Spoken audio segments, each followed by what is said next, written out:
बुद्धभूमीचा मधोमध करून जो काही नुकसान भरपाई मोबदला आहेत या ठिकाणी सुसज्ज विपश्यना केंद्र, शाळा इमारत ते निर्माण करून द्या मोबदल्यामधून, परंतु नाही घेत. आमच्यासोबत अधूनमधून ते नावापुरतं बैठक घेतात, असं म्हणत नाही.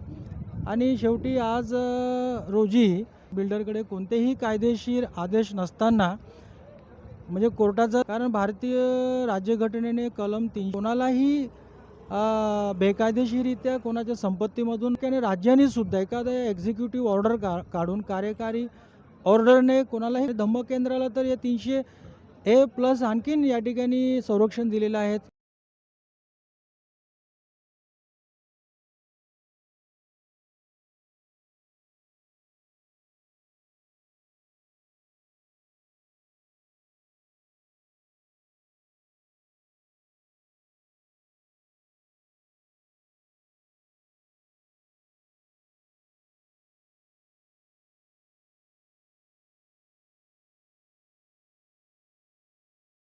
मूर्ती या प्रशासनातील लोकांनी होत असताना आमची हरकत असताना, म्हणजे आम्ही त्यांना वारंवार एखादा आदेश आणा आणि त्यानंतर रितसर आपण, परंतु त्यांनी आमचे स्तूप तोडफोड करून टाकले आणि बुद्धमूर्ती झाडं, एक पण झाडं आता तुम्हाला सर्व झाडं त्यांनी उद्ध्वस्त आपले मागासवर्गीय आयोगाचा निर्देशाने त्यांनी काढून टाकले आणि या ठिकाणी आमचा दुर्वा शेती त्यांनी पूर्णपणे नष्ट केलेले आहे.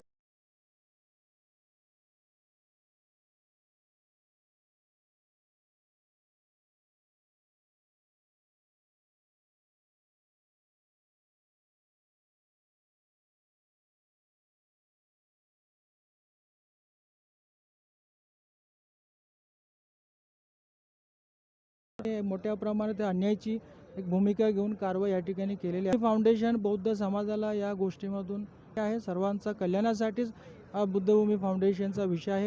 या कल्याण, ठाणे आणि महाराष्ट्रातील तमाम धम्म बांधव यांनी एकत्रचा आपण यातून. तर भंते गौतमरत्न थेरो यांनी तीव्र शब्दात आपला निषेध व्यक्त केलेला आहे.